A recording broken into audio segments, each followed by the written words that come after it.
Tintin Learns Tagalog. Magandang araw sa inyong lahat. My name is Marie and I'm Tintin's friend. Thanks for joining me today to learn how to pronounce the words to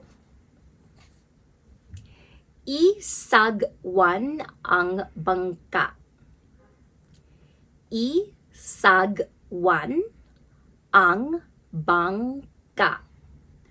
Patungo sa sapa.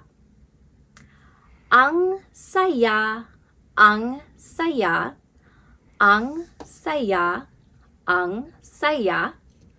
Buhay ay maganda. Let's try that one more time. Isagwan ang bangka.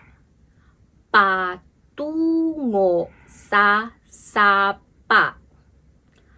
Ang saya, ang saya, ang saya, ang saya. Buhay ay maganda. And that was Isagwan ang bangka. Hanggang sa muli! Subscribe for more Tagalog learning resources. Tintin Learns Tagalog.